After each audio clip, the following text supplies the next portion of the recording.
Welcome to Jaya's homely kitchen. ഇന്ന് നമുക്ക് broccoli തോരൻ തയ്യാറാക്കുന്നത് എങ്ങനെയാണെന്ന് നോക്കാം.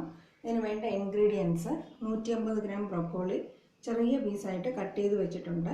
അതിൻ്റെ വലിയ തണ്ട് മാത്രമേ കളഞ്ഞിട്ടുള്ളൂ, ചെറിയ തണ്ടെല്ലാം ചെറുതായിട്ട് കൊത്തി എരിഞ്ഞ് വെച്ചിട്ടുണ്ട്.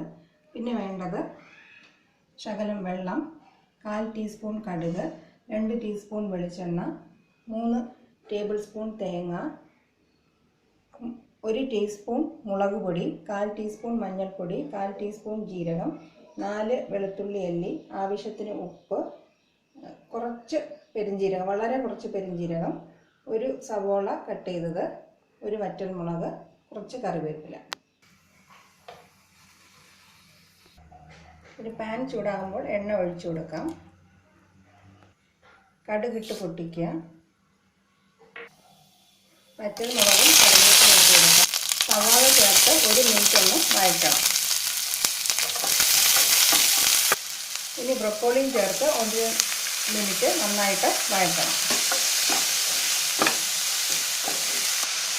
ആവശ്യത്തിന് ഉപ്പ് ചേർത്ത് കൊടുക്കുക. ബ്രൊക്കോളിക്ക് അധികം വെള്ളം ചേർക്കേണ്ട കാര്യമില്ല, വളരെ കുറച്ച് വെള്ളം ഒഴിച്ച് നന്നായിട്ട് നമുക്ക് വേവിച്ചെടുക്കാം.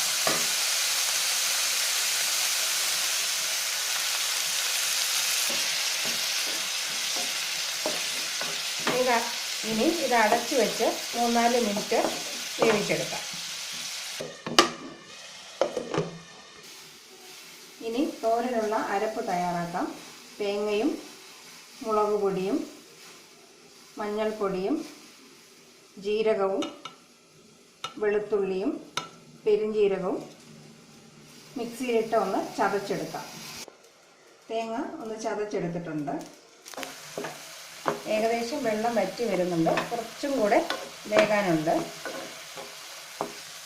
വെള്ളം ഏകദേശം വറ്റി വരുന്നുണ്ട്. ബ്രൊക്കോളി നന്നായിട്ട് വെന്തിട്ടുണ്ട്. ഇനി നമുക്ക് അരപ്പ് ചേർത്ത് കൊടുക്കാം. അരപ്പും ചേർത്ത് 2-3 മിനിറ്റ് ഹൈ ഫ്ലെയിമിൽ വെച്ച് നന്നായിട്ട് ഇളക്കിയെടുക്കണം.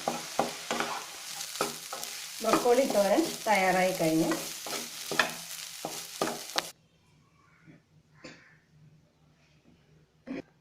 വളരെ സ്വാദിഷ്ടമായ ബ്രൊക്കോളി തോരൻ തയ്യാറായി കഴിഞ്ഞു.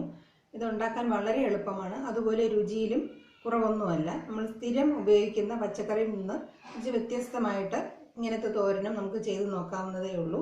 നല്ല രുചിയുള്ള ഒരു തോരനാണിത്. ചോറിൻ്റെ കൂടെ കഴിക്കാവുന്ന നല്ലൊരു കറിയാണ്. ഇതെല്ലാവരും തീർച്ചയായിട്ടും പരീക്ഷിക്കുക. Thank you for watching my video.